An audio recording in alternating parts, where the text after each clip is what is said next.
Assalamualaikum warahmatullahi wabarakatuh. Yang terhormat Ibu Siti Soleha, SSOSI MSI, dan teman-teman semua yang saya banggakan.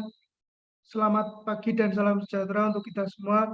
Di sini saya akan menyampaikan sosialisasi tentang analisis Peraturan Bupati Magelang Nomor 19 Tahun 2020 tentang jaring pengamanan sosial dalam rangka penanganan COVID-19 dengan anggaran pendapatan belanja daerah. Pada pembahasan kali ini ada 8 subbab yang akan saya bahas. Yang pertama yakni judul undang-undang, yang kedua waktu pengesahan, yang ketiga proses pembentukan, yang keempat keterlibatan, yang kelima isi undang-undang, yang keenam penerapan, yang ketujuh sosialisasi, dan yang kedelapan kritik terhadap undang-undang. Langsung saja menuju submateri yang pertama yakni mengenai judul undang-undang. Judul undang-undang yang saya ambil yakni Peraturan Bupati Kabupaten Magelang. Peraturan Bupati Kabupaten Magelang Nomor 19 Tahun 2020 tentang jaringan pengamanan sosial dalam rangka penanganan Corona Virus Disease 2019 atau COVID-19 yang bersumber dari anggaran pendapatan dan belanja daerah Kabupaten Magelang.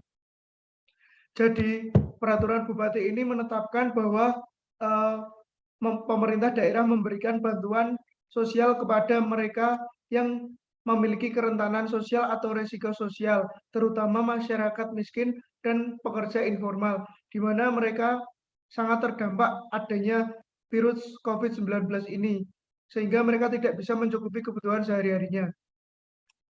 Kemudian peraturan Bupati ini disahkan atau ditetapkan di Kota Mungkit pada tanggal 15 Mei tahun 2020. Proses pembentukan. Proses penyusunan peraturan daerah, kabupaten, atau kota sesuai Undang-Undang Nomor 12 Tahun 2011 sebagai berikut. Yang pertama, rancangan perda kabupaten atau kota dapat diusulkan oleh DPRD kabupaten atau kota atau bupati atau wali kota gubernur. Peraturan daerah sesuai Undang-Undang Nomor 12 Tahun 2011 itu yakni peraturan daerah itu dapat diusulkan oleh DPR maupun bupati, wali kota, atau gubernur. Kemudian yang kedua, apabila rancangan diusulkan oleh bupati atau wali kota, proses penyusunannya sebagai berikut. Bupati atau wali kota mengajukan rancangan perda kepada DPRD Kabupaten atau Magelang Kabupaten atau kota secara tertulis. Kemudian DPRD Kabupaten bersama bupati atau wali kota membahas rancangan perda yang diajukan oleh bupati atau wali kota.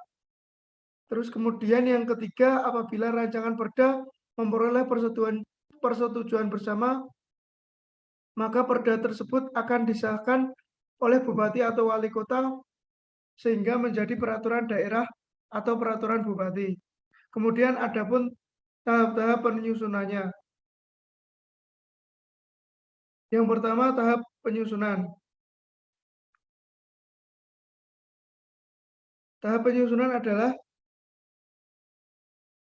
tahap penyusunan peraturan bupati atau pimpinan SKPD memprakarsai membentuk tim penyusun dan yang ditetapkan oleh keputusan bupati. Tim penyusun rancangan peraturan bupati dan kemudian rancangan itu dibahas dengan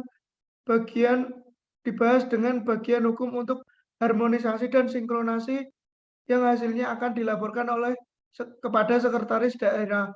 Kemudian rancangan peraturan bupati diparaf koordinasi oleh kepala bagian hukum dan pimpinan SKPD. Kemudian rancangan tersebut selanjutnya akan diajukan oleh bupati melalui sekretaris daerah. Kemudian yang kedua, tahap pengesahan. Tahap pengesahan ini berupa penandatanganan peraturan bupati dengan dibuat dalam bentuk 3 naskah asli. Pendokumentasian naskah asli peraturan bupati dilakukan oleh sekretaris daerah bagian hukum SKPD Pemprakarsa. Kemudian yang ketiga, tahap penomoran. Tahap penomoran peraturan bupati dilakukan oleh bagian hukum sekretaris daerah. Penomoran tersebut dengan menggunakan nomor bulat. Kemudian yang keempat, tahap pengundangan. Peraturan bupati diundangkan dalam lembar daerah atau berita daerah yang merupakan penerbitan resmi pemerintah daerah dengan tujuan mempunyai daya ikat pada masyarakat. Selanjutnya peraturan bupati tersebut disampaikan kepada Menteri Dalam Negeri atau Gubernur untuk dilakukan klarifikasi. Kemudian yang kelima atau yang terakhir tahap autentifikasi. Peraturan bupati yang ditetapkan kemudian diundangkan dalam berita daerah. Berita daerah merupakan penerbitan resmi. Sebuah produk hukum seperti peraturan bupati maupun peraturan daerah. Kemudian untuk subbab yang keempat yakni keterlibatan. Dalam peraturan bupati terdapat 3 pihak yang terlibat dalam pembuatan peraturan ini. Yang pertama yakni bupati. Bupati mengajukan peraturan yang ingin disampaikan atau yang ingin dicanangkan. Kemudian bupati membahas bersama DPRD. Yang ketiga, bupati mengesahkan atau menetapkan peraturan tersebut. Pihak kedua yakni DPRD. DPRD menerima pengajuan rancangan peraturan yang telah disampaikan oleh bupati. Kemudian DPRD juga melakukan pembahasan rancangan peraturan tersebut bersama bupati. Pihak yang terlibat ketiga yakni masyarakat. Masyarakat dapat menyampaikan aspirasi dan kondisinya sehingga bupati akan mendengarkan dan membuatkan peraturan yang sesuai. Kemudian masyarakat juga bisa ikut serta menyebarluaskan berita mengenai peraturan daerah yang telah ditetapkan tersebut. Isi undang-undang. Isi undang-undang peraturan Bupati Magelang nomor 19 tahun 2020 ini yakni jaringan pengamanan sosial dalam rangka penanganan COVID-19 melalui anggaran pendapatan belanja daerah. Jadi peraturan ini berisi 9 pasal yang di dalamnya terdapat berbagai cara atau berbagai perintah untuk memberikan bantuan sosial kepada mereka yang memiliki resiko sosial, yakni masyarakat yang rentan memiliki kerentanan sosial atau sangat terdampak ketika pandemi ini sehingga mereka tidak bisa mencukupi kebutuhan sehari-harinya. Masyarakat yang dimaksud dalam hal ini yakni masyarakat miskin dan pekerja informal. Masyarakat miskin ini dalam kehidupan sehari-harinya sudah sulit untuk memenuhi kebutuhannya sehari-hari. Kemudian pekerja informal ini pekerja swasta yang tidak bisa bekerja ketika masa pandemi. Sehingga masyarakat miskin dan pekerja informal ini sangat membutuhkan bantuan sosial yang diberikan oleh pemerintah daerah.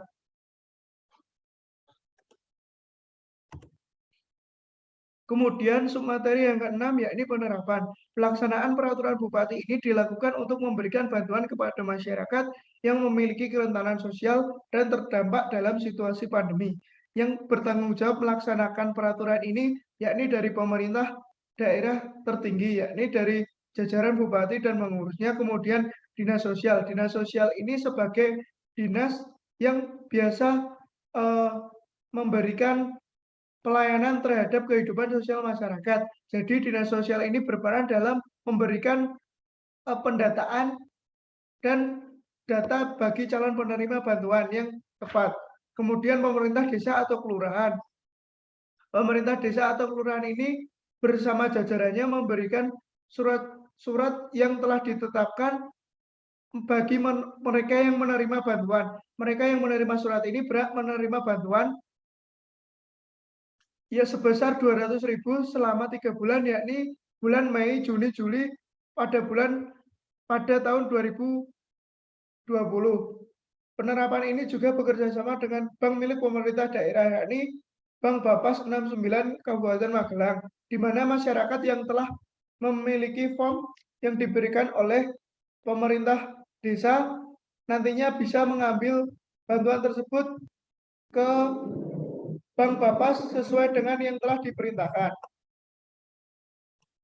Kemudian submateri yang ketujuh yakni sosialisasi. Penyebarluasan peraturan tersebut ditetapkan oleh pemerintah daerah. Ini dilakukan dengan memberikan perintah kepada pemerintah desa, untuk melaksanakan peraturan yang telah ditetapkan. Kemudian perangkat desa menyebarluaskan kepada masyarakat melalui jajarannya dengan menginformasikan kepada mereka siapa saja yang berhak menerima bantuan dengan memberikan form kosong atau surat kosong bagi mereka yang mendapatkan bantuan. Selain itu, masyarakat yang sangat terdampak atau belum eh, terdaftar di penerima bantuan juga bisa mengajukan bantuan tersebut melalui kepala dusun. Selain itu, peraturan ini juga disebarluaskan melalui berita daerah yang dikeluarkan secara resmi oleh pemerintah daerah. Kemudian materi yang terakhir, yakni mengenai kritik penerapan Peraturan Bupati Magelang nomor 19 tahun 2020. Yang pertama, masih banyak masyarakat yang seharusnya mendapatkan bantuan ini belum terjamah. Jadi, masih banyak masyarakat yang harusnya mendapatkan bantuan ini. Mereka itu memiliki kondisi yang tergolong dalam masyarakat miskin, tetapi dalam peraturan ini mereka belum dapat bantuan sosial yang telah ditetapkan sesuai peraturan. Kemudian yang kedua, pelaksanaan pemberian bantuan di lapangan belum sesuai dengan prosedur kesehatan yang telah diterapkan. Pemberian bantuan ini terjadi selama pada masa pandemi yang mengakibatkan masyarakat harus melaksanakan prosedur kesehatan sesuai dengan yang telah ditetapkan oleh pemerintah. Tetapi ketika pemberian bantuan ini masih terjadi kerumunan yang menimbulkan menyebarnya virus COVID-19. Kemudian yang ketiga, ketidaktahuan masyarakat terhadap bantuan yang ada. Mungkin sosialisasi atau penyebarluasan informasi mengenai bantuan sosial ini belum maksimal, sehingga masih banyak masyarakat yang seharusnya mendapatkan bantuan atau kondisinya memang kurang mampu, belum mendapatkan bantuan. Kemudian kritik yang terakhir yakni mengenai penerapan. Seharusnya penerapan peraturan ini memberikan bantuan sebesar 200.000 selama 3 bulan, yakni bulan Mei, Juni, Juli, dengan memberikan uang secara cash, tetapi malah terjadi penyimpangan, di mana banyak pemerintah daerah, terutama daerah kelurahan atau desa memberikan bantuannya jadi dengan bahan pokok makanan dan membelanjakan sebesar uang yang telah ditetapkan. Sehingga masih banyak masyarakat yang menanyakan kenapa tidak sesuai dengan isi peraturan yang mengharuskan mereka mendapat uang cash tetapi malah membelanjakan sebesar 200.000. Selain itu juga ditemukan bahwa bahan baku yang dibelanjakan dengan uang bantuan itu tidak sesuai dengan nominal yang telah ditetapkan. Masih banyak terjadi penyimpangan sehingga pemerintah harus melaksanakan peraturan ini sesuai dengan tanggung jawab dan memperketat pelaksanaannya. Mungkin sekian yang dapat saya sampaikan. Bila ada kurangnya saya mohon maaf. Semoga apa yang bisa saya sampaikan menjadi manfaat dan menambah pengetahuan untuk kita semua. Sekian, wabillahi taufiq wal hidayah. Wassalamualaikum warahmatullahi wabarakatuh.